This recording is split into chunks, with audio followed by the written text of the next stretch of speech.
बजरंगी दल पक्षर श्रीराम नवमी पालित जगतसिंहपुर पवित्र श्रीराम नवमी उत्सवमुखर हो पड़ी जगतसिंहपुर सदर महकुमा। रामनवमी गाँ ठू सहर पर्यंत प्रत्येक राम मंदिर में श्रद्धालु मान भिड़ देखा मिली। यह अवसर में बजरंगी दल पक्षर प्रभु रामचंद्र प्रतिमूर्ति को बाजार बाण रोषणी विराट शोभा तोरड़ापड़ा छकठार बाहरी सहर परिक्रमा करी बड़बजार स्थित सरस्वती शिशु मंदिर परिसर में पहुंची। यह शोभा हजार हजार श्रद्धालु जय श्रीराम नारा दे सहर परिक्रमा करते। भक्तिभावमय परिवेश में राम भक्त माने प्रभु श्रीराम को पाछुटी नहीं प्रभु शोभा देखा सहित प्रभु रामचंद्र को दर्शन करने रास्तार उभय पार्श्व श्रद्धालु माने प्रभु रामचंद्र को पुष्प अर्पण करते। बजरंगी दल पक्षर शोभा जिला बीजेपी सभापति सत्यव्रत महापात्र, बीजेपी विधायक प्रार्थी अमरेंद्र दास सहित बहु बीजेपी कर्मी इस शोभा सामिल होते। Jagatsinghpur Naresh Gochhayat report Kantidhara plus.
आज पवित्र रामनवमी अवसर में आपड़ देखुं हजार हजार युवक मैंने आज ये रामनवमी की उत्साह सहित पालुंट एवं एठी बजार कमिटर प्रेसिडेंट तथा भारतीय जनता पार्टी सभापति सत्यव्रत महापात्र एवं समस्त जगतसिंहपुरवासी आज उत्साह उल्लास पालन करुँच।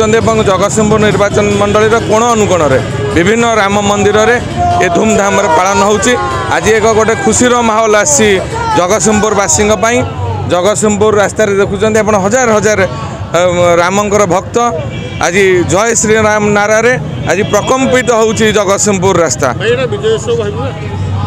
ये हूँ आम समस्ते भगवान श्रीराम हूँ पूजक आम पूजा करूँ। ये कौन सी विजय उत्सव नुह, ये हूँ भक्तिर उत्सव।